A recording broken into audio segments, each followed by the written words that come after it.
There's still room up front if you want to grab a chair. Grab a chair, grab a beverage. I'll check your stocks for you. Oh, looking good. Your stocks are up. Even your Bitcoin is up a little bit. How's your Tesla? Ooh, Tesla's down. Nvidia's up. Nuclear's up. Well, let's do a show, huh? You guys ready for this? You should be. Good morning, everybody, and welcome to the highlight of human civilization. It's called Coffee with Scott Adams, and you've never had a better time. But if you'd like to try to take a chance and elevate your experience up to levels that nobody can even really understand with their tiny, shiny human brains, all you need for that is a cup or mug or a glass of tankard, chalice, a stein, a canteen, jug or flask, a vessel of any kind. Fill it with your favorite liquid. I like coffee. And join me now for the unparalleled pleasure, the dopamine hit of the day, the thing that makes everything better. It's called the simultaneous sip, and it happens now. Go.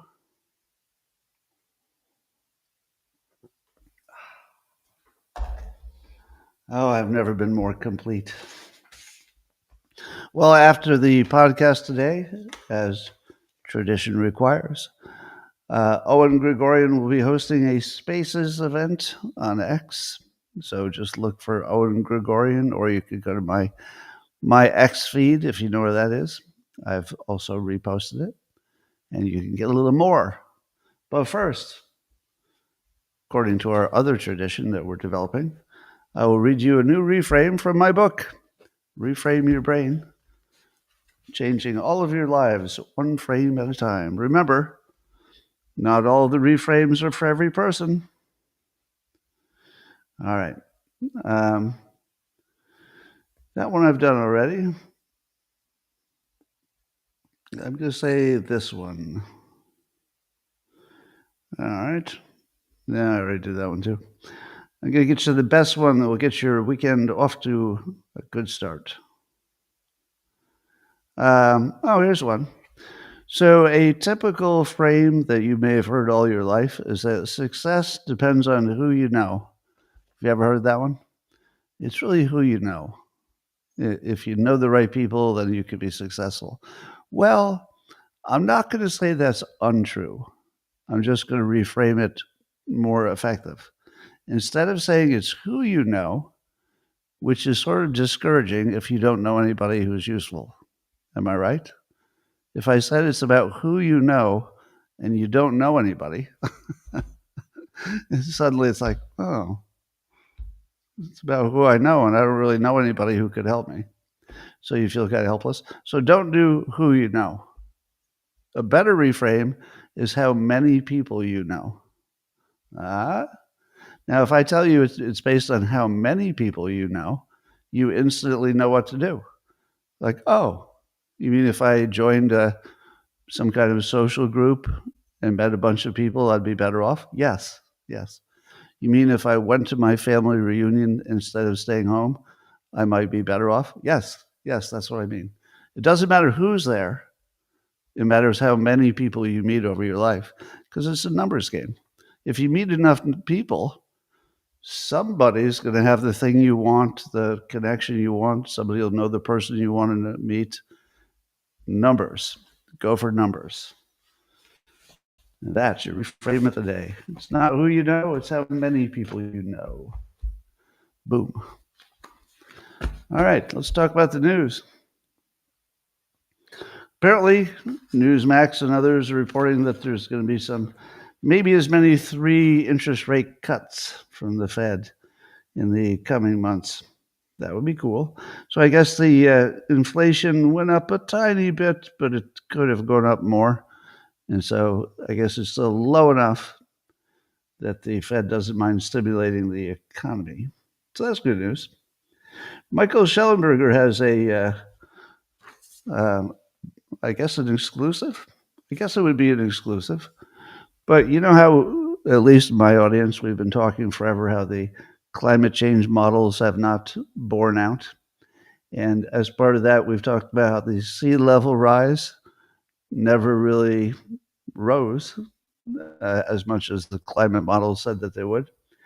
But the new part that Michael is adding is that the experts always knew that the water level numbers were fake. Did you hear that? The experts always knew that this rising sea level story was not based on science. And that's what Michael has uncovered with, I guess he had exchanges of 50 emails with one particular sea level expert, but some others as well. And he basically has I don't know if you'd call it a whistleblower, but he has somebody who's like one of the greatest experts in this domain telling him that it was never real and that they knew it. And sure enough, 30 years later, sea level has not risen in any alarming way, and they always knew it. So I'm going to recommend you to his article in public. So it's Michael Schellenberger. If you're not following Michael, what are you doing? Yeah, if you're on X, follow Michael Schellenberger. Just do it. Just do it. You don't have to research it. Just take my word for it. Just do it. You'll be happy you did. Anyway, so it's funny because wouldn't that be the biggest story in the world? If it were up to you to decide what are the big stories today, would the big story be about the ballroom? No, no. If it were up to you, this would be the biggest story of the last 10 years that the scientists have been lying to us about a multi-trillion-dollar thing that changed all the economies in the Western world and maybe even destroyed some of them. What would be a bigger story than this? Even if you thought there was another side to the story, it wouldn't matter. Even if there's another side to the story, it would still be the biggest story. But because I know the answer to the question, by the way. Years ago, I heard this story, but I don't know if it's true. I think it is. It's one of those stories that if it isn't true, it still tells you what I want to tell you. So I'm gonna act like it was true. But I believe that the Watergate story that was broken in the Washington Post. I'll have to get a fact check on this. Somebody can fact check me while we're live. Is it true that there was some smaller publication that already had that story? Because that's what I heard at the time. I heard at the time that there was some small newspaper who was reporting Watergate just the way the Washington Post eventually did, and they didn't get any attention. Do you know why that is? It's the Michael Schellenberg thing. Somebody, and it's not you, and it's not me, and it's not Michael. Somebody decides what the news is. Did you know that? That somebody decides what the news is. It's not what's happening. It's not what's important. Somebody literally decides what you're going to think is the news, and everything else they'll ignore. So the two entities that decide what is the news back in the Watergate days were the Washington Post and the New York Times. So the fact that the Watergate story had been, again, I need a fact check on this, but even if it's not true, the gatekeeper thing is still true, that there were only two entities that could tell the world if it was a story. Otherwise, they just ignored it. And then if you were a small outlet, you knew that if you had just your own little weird stories that were not also in the big outlets, nobody would take it seriously. So the reason that Michael Schellenberger's scoop, which in my opinion could easily.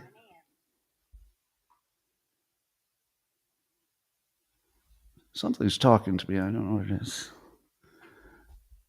Hello, is something talking to me? There's some electronic device on my desk that's trying to have a conversation with me. I don't even know what it is. None of my devices look like they're talking. All right, probably a poltergeist. Or the cats have learned to talk. I was worrying about that. I got the cats when they were young. They were always around the English language. I didn't want them to learn English. but I think they have. Anyway, that's why Michael's scoop will get less attention than it should, because he's not a newsmaker. That's how the real world works. You've heard of the Global Engagement Center. That's one of the things that under the Trump administration and Doge, we found that there was this thing called the GEC. We heard a lot about it from Mike Benz, but Paul Sperry is reporting that the State Department has officially dismantled it. Why do you care? Because it was an entity for censoring mostly conservatives. So it was trying to look like it was something else, but it was really just censoring conservatives.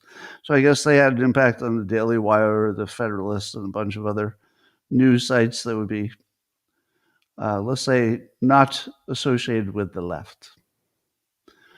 All right, so I think all of you are aware of my current health challenges, and so you would be aware that after I'm done with the show, I get into major, let's say, pain management mode, which I don't do, before the show because I wouldn't be able to talk. So by last night, I was in my man cave last night. It was probably after 8:00 at night, and I was winding down for the night. Now, winding down in my particular case means I've taken my strongest pain meds, and they're really going to knock me out. But because it's legal and because I can and because it helps, I smoke a massive amount of marijuana before I go to bed.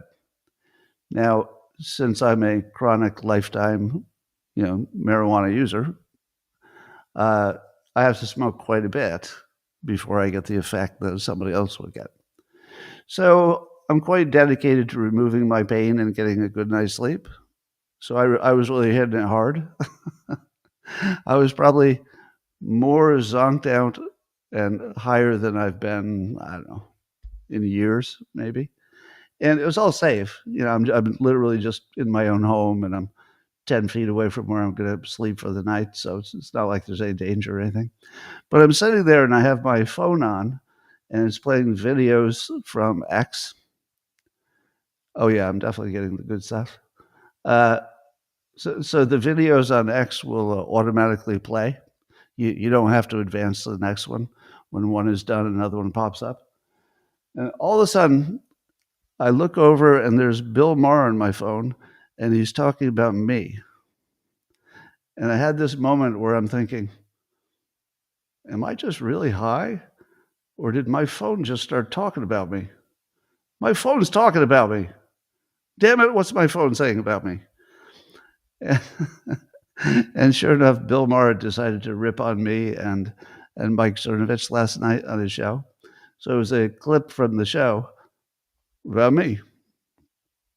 Earlier that day, Jesse Waters had also been talking about me on The Five. I'm just trying to get through the day, and my phone keeps talking about me. Shut up. Stop talking about me. Anyway, here's what Bill Maher's complaint was.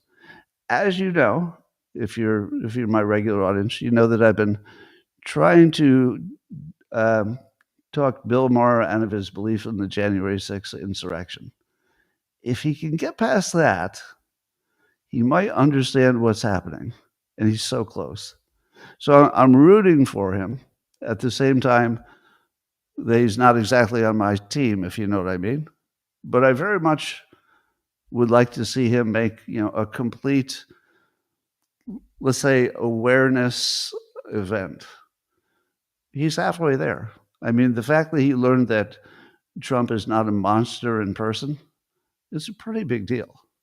Pretty big deal. But he still has some beliefs about January 6th and things that are just batshit crazy. Now, I'm pretty sure that my criticism of him on that topic may have gotten through the filter. I don't think he even looks at social media, so it would have had to be somebody told him. But the fact that I got in his target list at all suggests that I maybe broke through some some kind of barrier to get to him. Now, here's what's interesting. The way he decided to include me and Cernovich in his monologue is by saying that the TDS is not limited to the left, and that there's a derangement syndrome that the people on the right have, and he decided that I would be a good example of someone who is not understanding reality. Me. literally one of the most prolific debunkers of fake news in the history of fake news. Who's done more of it than I have? I mean, except for the websites that do it full time. America Debunked, for example. But I'm literally famous for getting it right. I was on Bill Maher's show once in 2016. Do you know what I predicted? I predicted that Trump would win back when almost nobody was doing that. He didn't remember that probably. So here's why he surfaced to show that I'm a nutbag. He surfaced two of my best predictions of all time because he thought they were false. Number one prediction was in 2020 when I said, if Biden gets elected, you could be dead in a year. And the other one was, if Biden was elected, Republicans will be hunted. So those are two tweets I did. Those are considered by the political right as two of the best predictions ever made by anybody at any time. Now, is it true that Bill Maher doesn't know about Charlie Kirk? You didn't hear about that? Does he not know that Trump got shot in the ear once and maybe almost shot another time? Didn't hear about that? What about that healthcare guy? Do you think he was a Democrat? I don't know. Maybe he was. What about the January Sixers? See, this is the problem. Bill Maher still thinks that the January Sixers were treated appropriately. Doesn't know that that was just hunting Republicans. So he's got a blind spot for that, and obviously his problem with the January Sixers is that nobody will do the one simple test that I recommend if anybody wants to know what's going on with the January Sixers. Ask any person who was there, any January Sixer, ask them if their intention was to overthrow the government or to make sure that the government had correctly chosen the right person. Which one was it? Because it's not illegal to ask your government to make sure it correctly chose the right person. That's why they were there. and somehow Bill Maher is the last person on earth to know why they were there. I guess he believes that if there were 2% of them were unambiguously violent, and I don't think there's a single Republican who thought that the people who were unambiguously violent should go unpunished. I've never heard of one Republican say that, or even a MAGA person or anything. So he's living in this sort of fantasy about January 6th, but Maher has said explicitly that his main view around Trump revolves around January 6th and what that implies about him wanting to stay in office as a king or something like that. So his whole worldview will be collapsed once he realizes what they did to him on January 6th. And what I mean by they is the news. The news reports that it was a bunch of insurrectionists, and he somehow has believed that. Nothing like that happened. Nothing like that happened in the real world. It was a bunch of people who wanted to prevent an insurrection, very overtly and obviously, and they will tell you, and 100% of them will tell you the same thing. There's no other side of that. There's no two sides to that. Nobody was there, not even a single person, to overthrow a government, as if they would show up without guns to overthrow the government. So here's the good news. The fact that Bill felt, or probably his writers, thought that they needed to work me into the mix and Cerno into the mix. Let me ask you this question. What do Mike Cernovich and I have in common relevant to Bill Maher's show? Go. What do Cernovich and I have in common relative to Bill Maher's show. At the moment, there's no way that either of us would ever be invited as a guest, right? It's kind of easy to go after us, isn't it? Because he has a show where you would normally invite as a guest, because he's not afraid of inviting guests who disagree with him. You would normally invite a guest who had that level of disagreement with you to come on the show and act crazy so he could show his audience how crazy I am.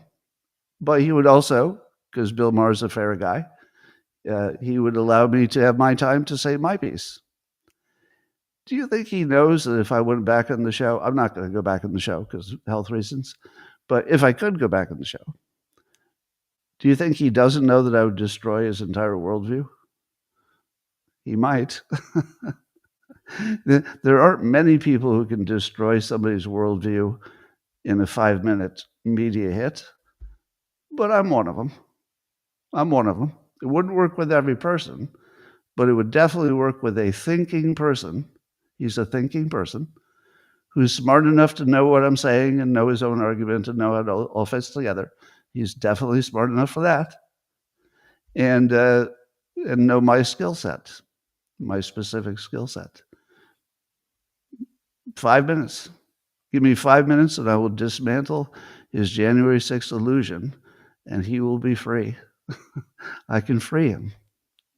Now, I don't think it'll happen because, my window's closing faster than that could happen. But maybe Cernovich. Maybe. So I would certainly be delighted to see Mike Cernovich get invited as one of the special guests, not one of the panelists. I think Mike's too important to be a panelist. I think he needs to be like one of the special guests that he talks to for a few minutes up front. But I would certainly trust Mike to take forward any argument that I would have taken forward. If it's a good argument, he could do it. If it's a bad argument on my end, he wouldn't do it. So I would be comfortable with that. Anyway, so that's what my life is like. My phone talks to me sometimes when I'm high.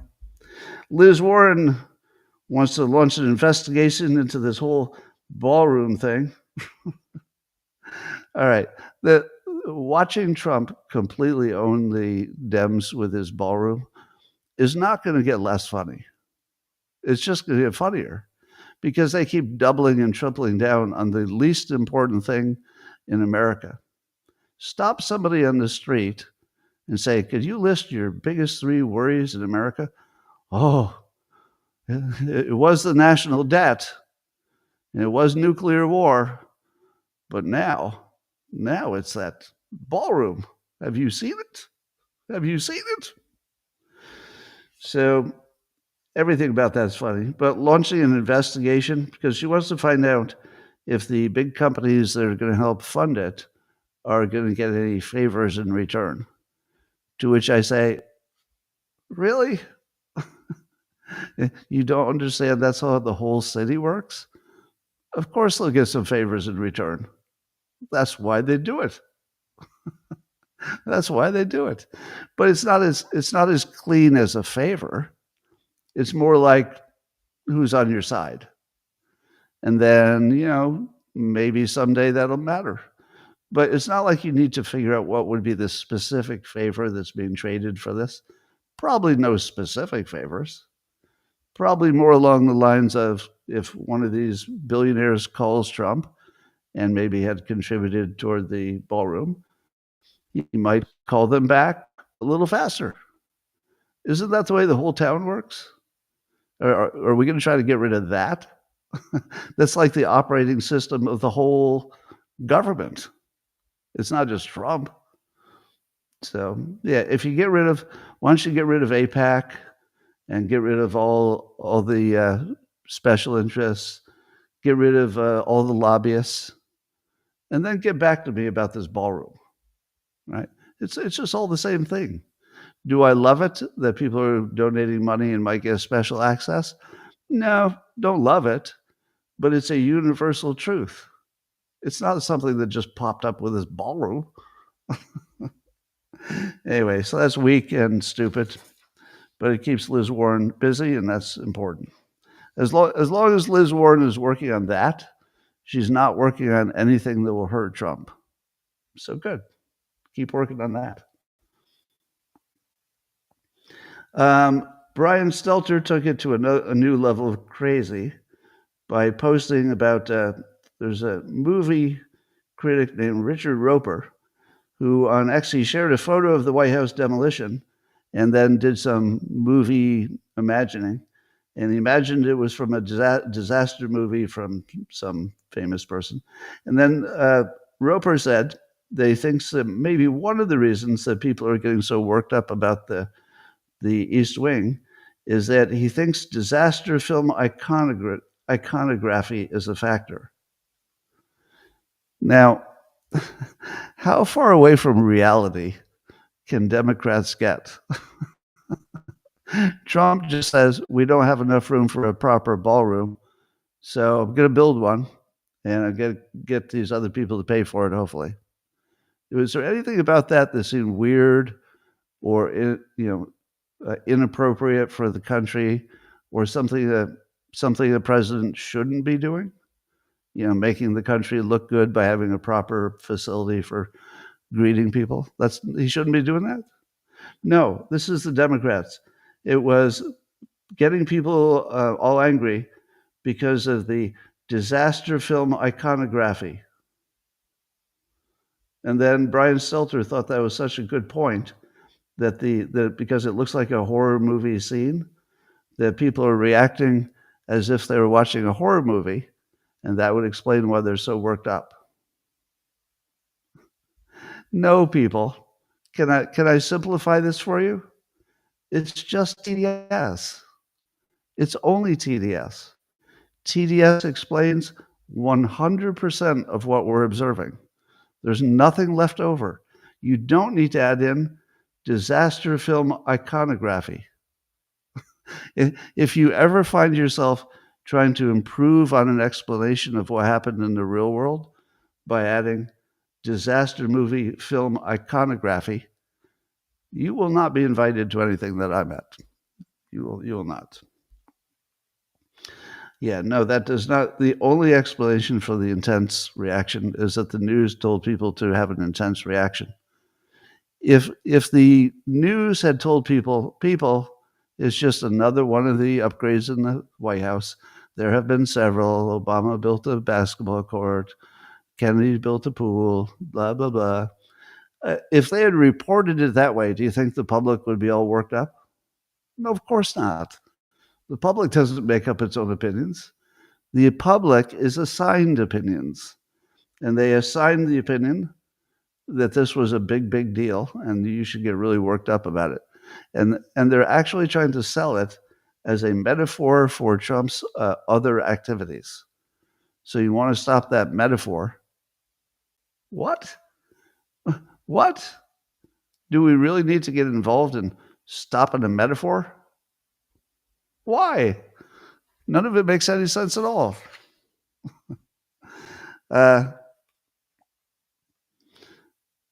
So CNN has, Jay Plemons was pointing this out on X. The CNN pivoted from Trump is destroying the White House to Trump is renovating the White House because he's planning to stay for a third term. So they had these two competing messages, and I think they didn't realize they don't fit together, but Jay did. You can't have both.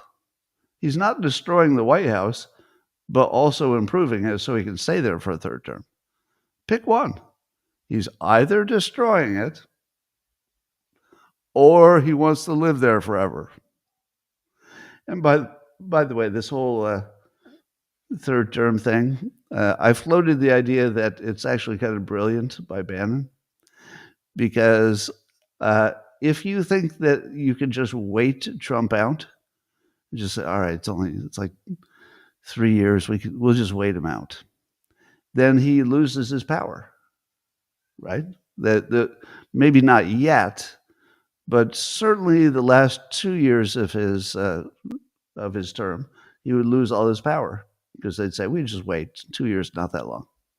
But if you think there's any chance that he might be here for a third term, you're going to say to yourself, too soon. we better not try to take him out too soon, because if we try to take him out and it doesn't work, he's going to be around for another 6 years, and he's going to come for us. So I don't know what's in Bannon's brain, and it's always a mistake to imagine you can read the mind of somebody who knows more than you do, especially on this topic. But it does seem to me that there's plenty of room in there for what looks like a crazy idea to be a brilliant idea, but not really about a third term.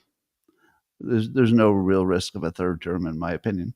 But if they think there is, it gives them something to talk about that doesn't affect us much, right? It's like the ballroom. It just gives them something to talk about because they need something to talk about. But it won't make much difference to the real world. Well, Minority Leader Hakeem Jeffries, finally, he's endorsing Mamdani for mayor of New York.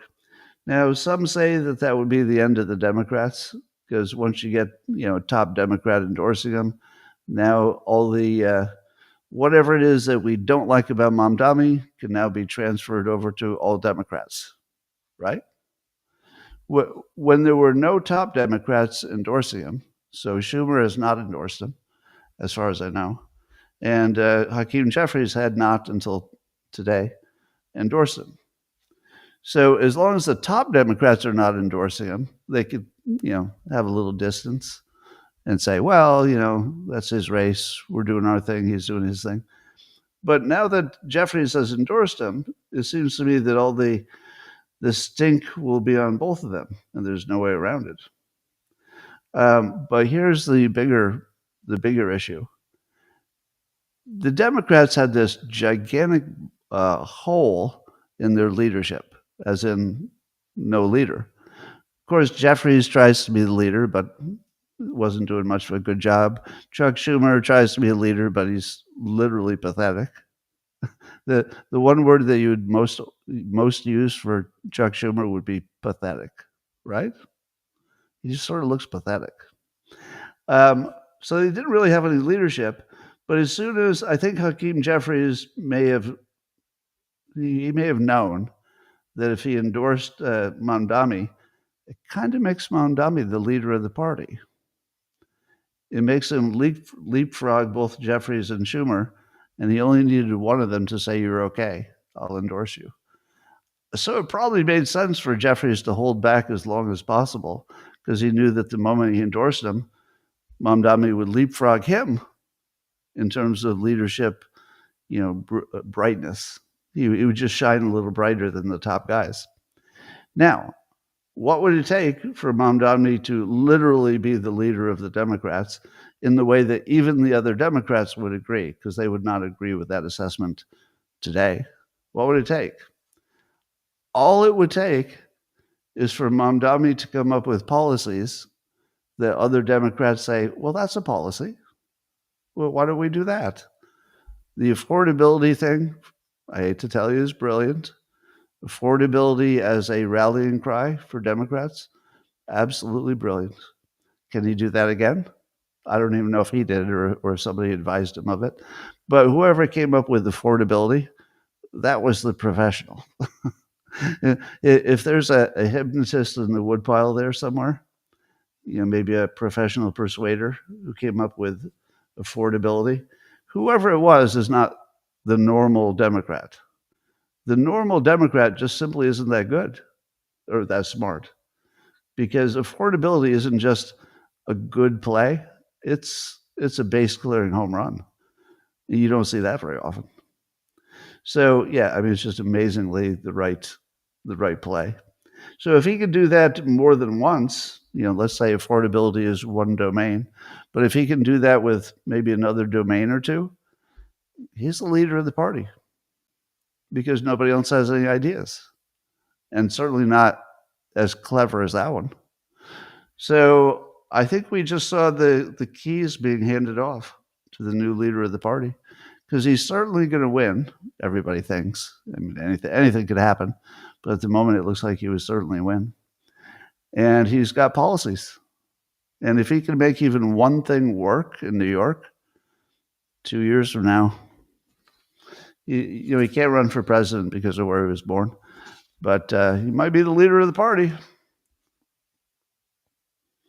Well, did you know that Tulsi Gabbard said back in April, quote, "We have evidence of how these electronic voting systems have been vulnerable to hackers for a very long time and vulnerable to exploitation to manipulate the votes."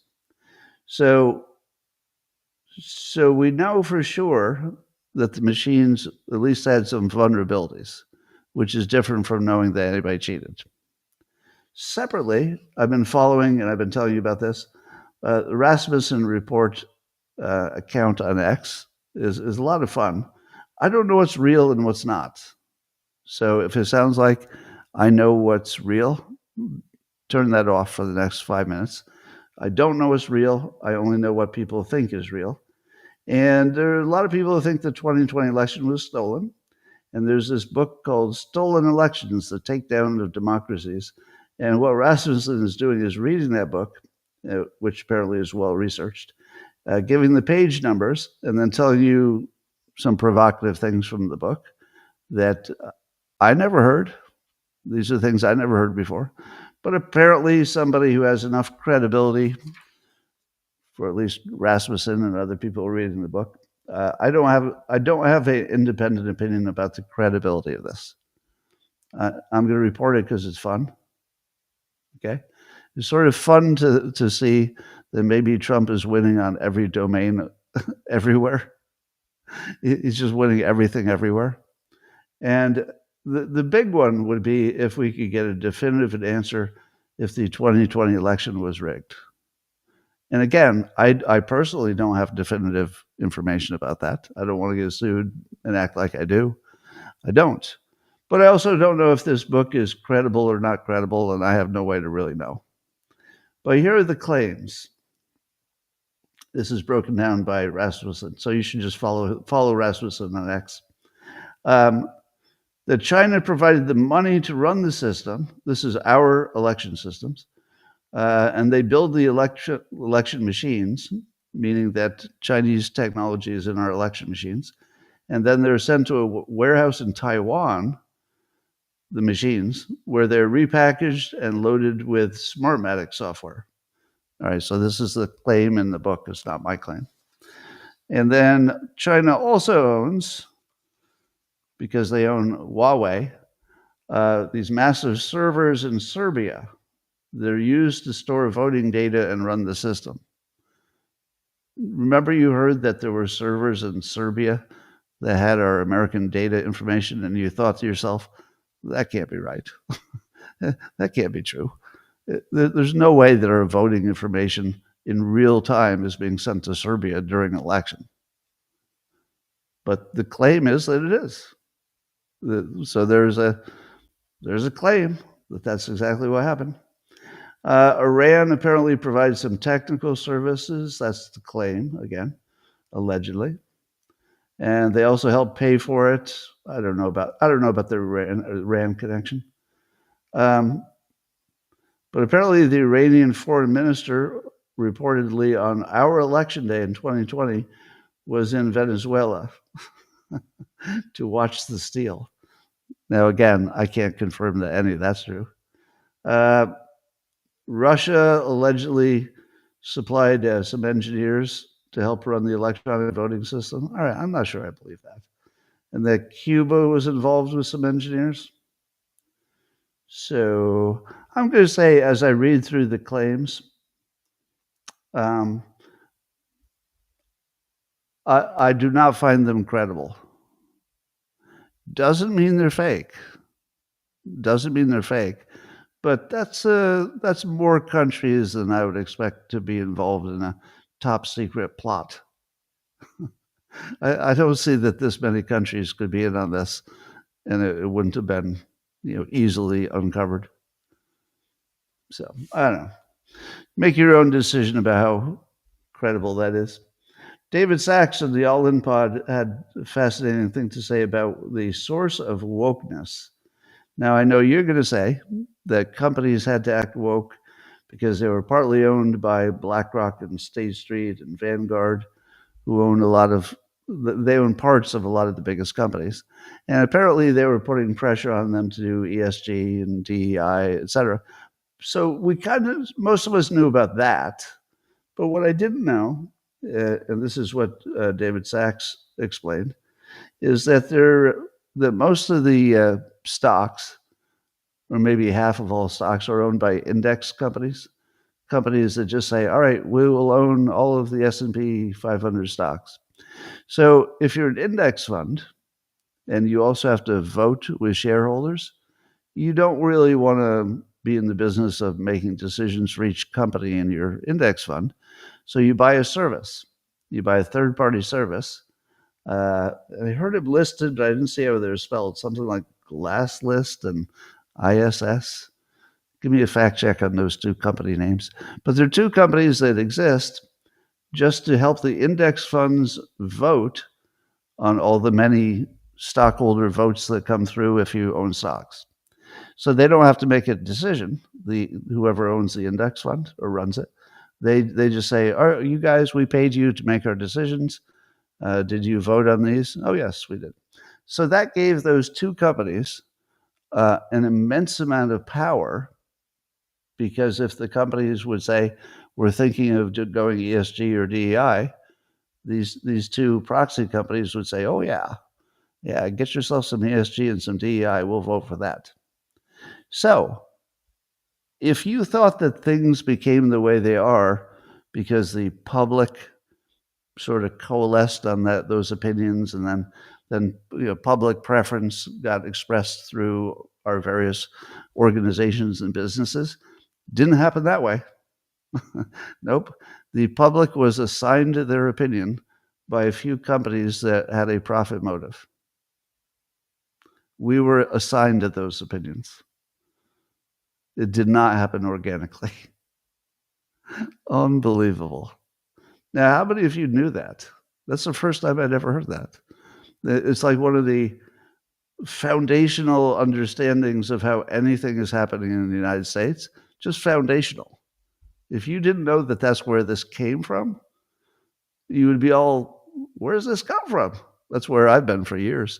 For years, I've been, where exactly did this come from? Like, whose idea is this? And then you automatically, blame George Soros for everything. I don't know if you do, but sometimes I do. Maybe it wasn't him. Maybe this one wasn't Soros, but it might be him a little bit too.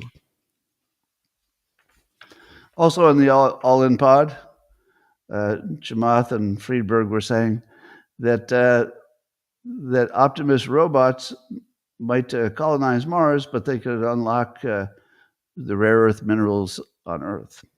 So apparently, if you could just be a little bit better at getting the rare earth minerals, if human beings could take more pressure and heat than a human being could take, we would have access to way more minerals, because we could put humans in there to mine them, and they could handle the pressure and the heat. But humans are weak, and we cannot handle much pressure and heat. Robots, however, could handle more pressure and more heat.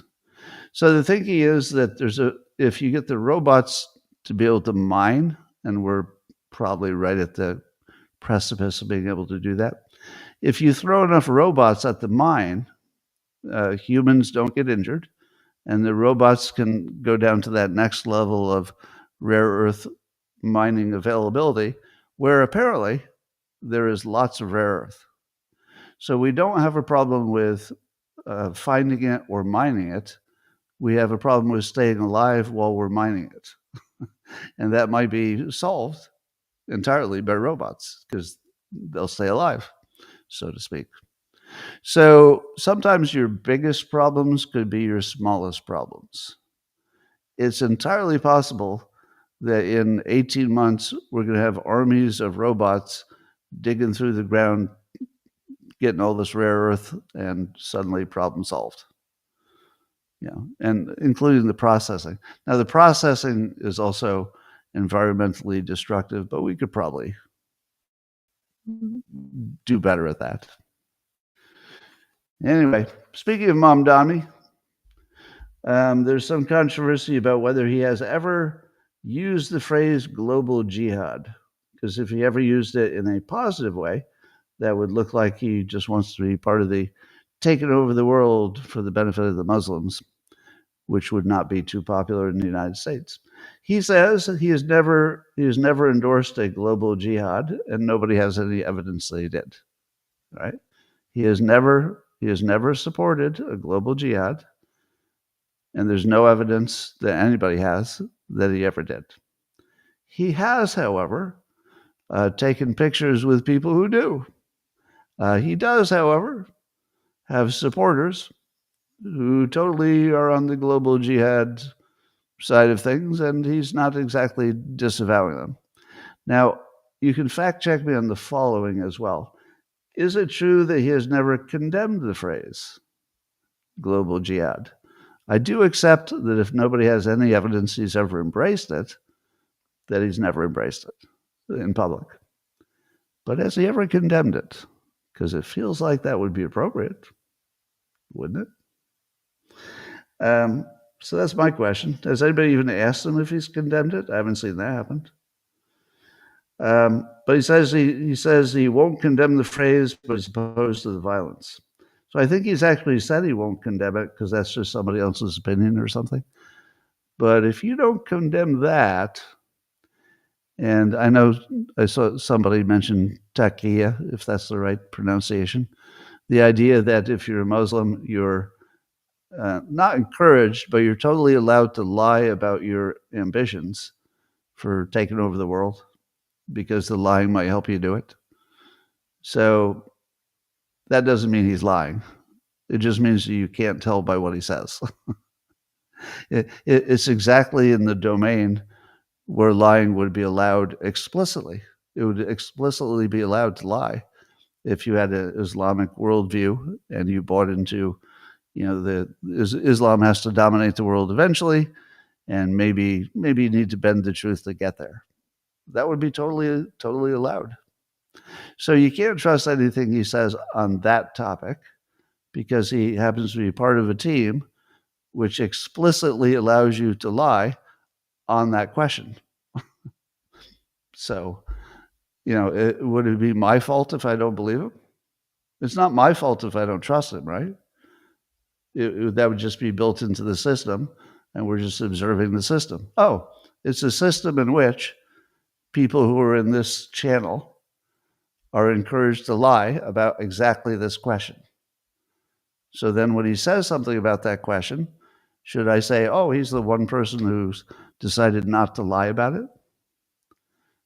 I don't know what he's thinking. I mean, obviously, I can't read his mind. He might be just a good American who, comes from a different background.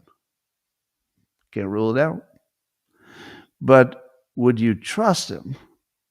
See, trust and credibility are different from what's true.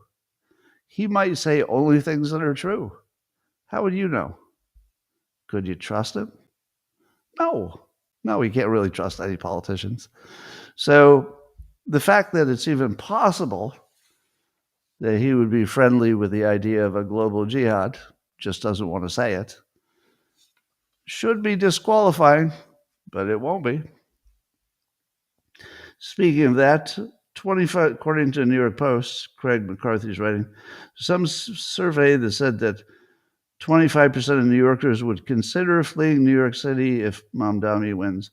This is a garbage poll. I think maybe there were only 500 people that they talked to, which is not enough.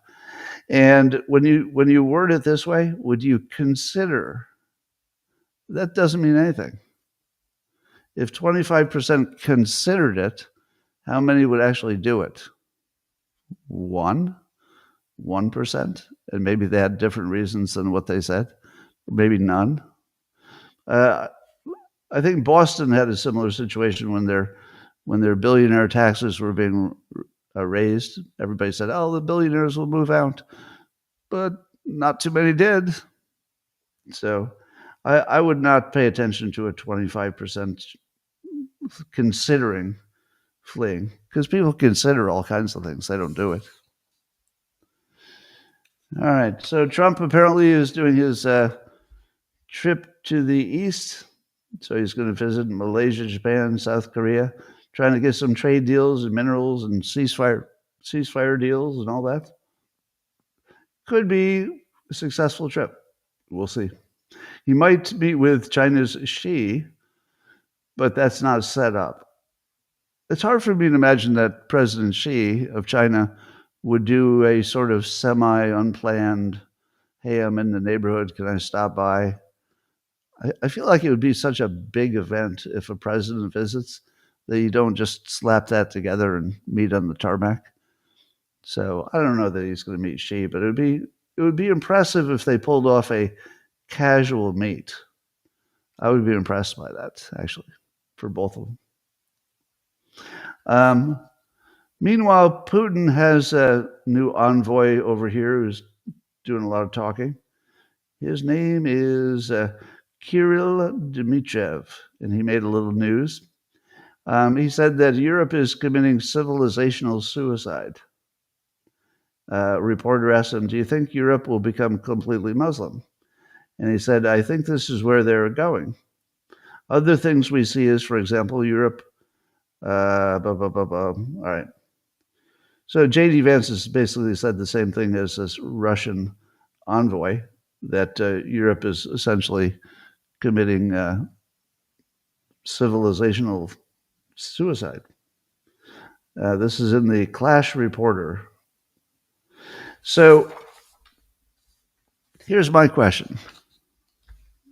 Yeah, you want the most provocative question you're going to hear today? See if anybody can top this one for a provocative question. And you tell me, is this a fair question?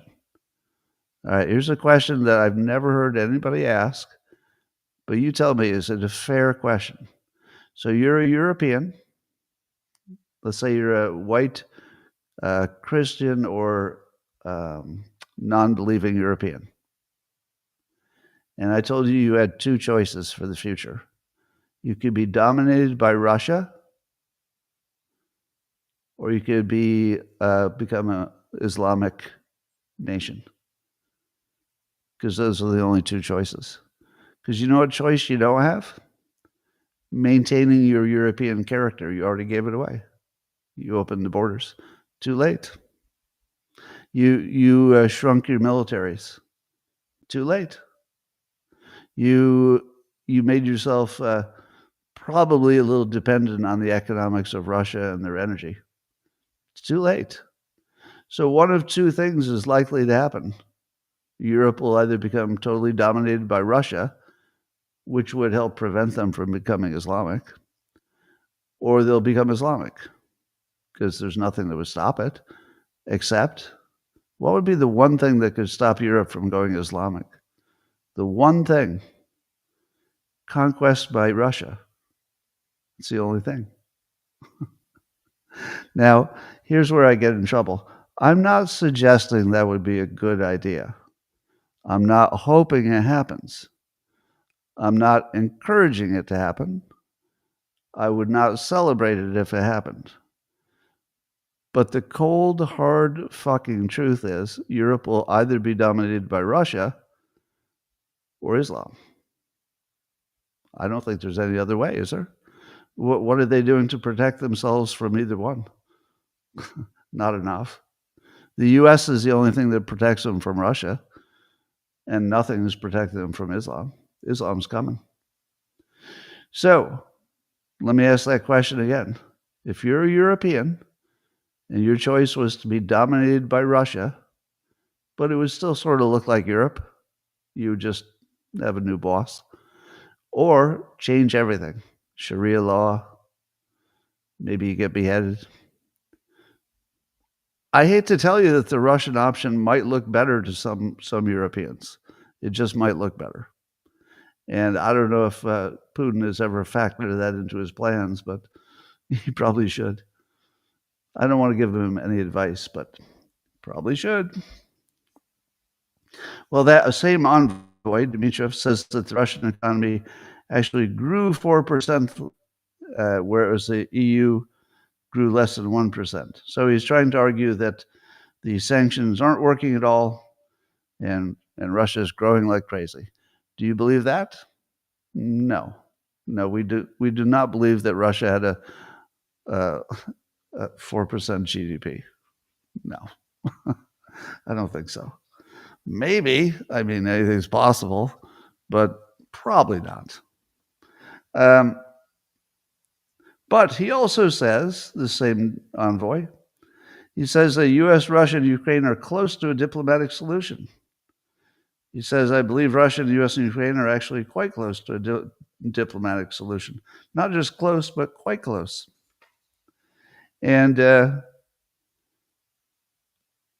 what he uses as his evidence that they're close, by the way, there's no reporting they're close. There's nobody in the news business who is saying he's close. It doesn't look close to me. But he's saying this, and he's saying that one of the reasons is that because Zelensky has sort of admitted that whatever ending the battle looks like, it would include freezing the battle lines about where they are. So his point of view is once both sides realize that the lines are not going to change, that you're closer to an agreement than you might admit. You know, maybe both sides don't want to yet admit that they both know how it's going to end, sort of looking like it looks now. But it's more of a problem that they just can't say it. So he might have a working theory that makes sense, that the only thing that really, really mattered is where they drew the line when they stopped fighting. And they're not too far off from where that line would be drawn. So maybe. Israel continues to strike some targets in Gaza. You knew that was going to happen. And apparently that vote in the Knesset to annex most of the West Bank is what they call crawling forward. How in the world is that even moving forward by inches? How is that moving forward? Now, here's well, I guess I'm going to be provocative again. If you're Netanyahu, and let's say the fighting's over and they cobble together Gaza, the Gaza residents move back in, Hamas still exists because they didn't eradicate it. So what would happen if there's still Hamas, there's a rebuilding of Gaza, and there's no annexation of anything in the West Bank or of Gaza? What would that look like for Netanyahu? It would look like he traded off all of the goodwill of the Holocaust by doing something that the public, a lot of the public, not all of it, called a genocide. Now, it doesn't matter if you think it's a genocide. I'm not quizzing or doing a poll. It doesn't matter if you think it's a genocide. It matters that a lot of the world thinks it's a genocide. And so if Israel becomes branded as this genocidal country, which it now has been, they lose all the goodwill of the Holocaust. One of their main assets, if not the main asset. It's not like they have a lot of oil in the ground. That the way they manage the psychology of their partners and even their adversaries was sort of their biggest asset. And that got traded away. Now, if Netanyahu had succeeded in eventually annexing both Gaza with no Hamas there at all, like literally getting rid of all of them, and also the West Bank, what would Netanyahu's brand or his reputation be in history? If he had pulled that off, he would get intense criticism, right? Because it would look like he's just stealing land from the Palestinians. But then you fast forward 100 years. What's it look like then? If you go forward enough in time, the person who made your country bigger, and not just a little bit bigger, if they had annexed that territory, it would be a much bigger country. Whoever makes your country that much bigger, if you wait 100 years, they're going to be treated as a hero. There's going to be a statue to that person. But if you quit halfway there, which is what happened, you got rid of the Holocaust asset, you created a gigantic liability, which is the the narrative from your enemies that you just did a genocide. That's a pretty big cost. And then you've got to manage the rebuilding, and you somehow got to manage the fact that Hamas will be at least a little bit reconstituted. So here's my summary of that.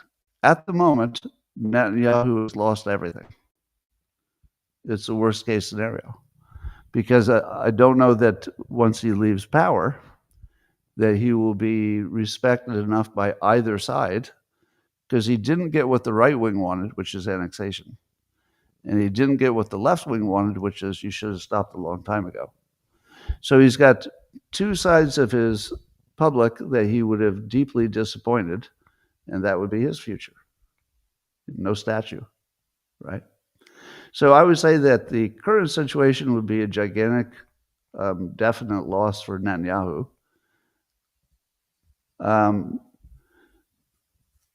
So do you think that Netanyahu is going to passively just allow things to go the way Trump wants them to go? I don't think so. I think that there will be fairly ambitious activities by some people in Israel, and I'm not even saying it would be Netanyahu necessarily. He might be uninvolved. He might just say, all right, this is the best we can do. So it's possible that Netanyahu's almost totally on board with Trump just because there's no better plan. Maybe. But there got to be a bunch of people who would have been on the pro-annexation side who are doing everything they can to make sure that the peace doesn't hold, Hamas looks like they're still in power, and that they've got to go hard and annex everything. So that's my prediction. My prediction is that some factors in Israel will not give up the annexation, and Netanyahu is not strong enough to make them give it up, nor would it be in his benefit if they did. That's what I think. But I can't read Netanyahu's mind. So if I do anything that looks like mind reading, you have my permission to criticize that. Because, I mean, it really does depend on sort of guessing what other people are thinking, and how good are we at that? We're not good at guessing what other people are thinking. We're very bad at it. So I'm probably bad at it too. Presumably. All right, what else is happening? So Steve Bannon says that Turkey, the country of Turkey, might be the security force in Gaza. And the way Steve says it, he goes, we've unwound in 2 months what took 100 years to end. The Ottomans are back. I love how Steve Bannon puts context on things. So we're all the way back to the Ottoman Empire. They took a little time off, but they're back. The Greater Israel Project blew up in Netanyahu's face. And the Ottomans are playing the long game. So it sounds like Steve is saying the same thing I'm saying, which is that Netanyahu can't be happy with the way things are going, because there's just no way it's going to work out for him. And his 100-year plan to be the most consequential Israeli probably ended with peace. Anyway, it is time for the after party, Owen Gregorian. So that completes my comments. I'm going to say a few words privately to my beloved local subscribers. They're the best. Erdogan wants to be the caliph, does he? They probably all want to be that. All right, everybody. I'll be private with the locals people in 30 seconds if all my buttons are working. I feel lucky today. Good. My cat's going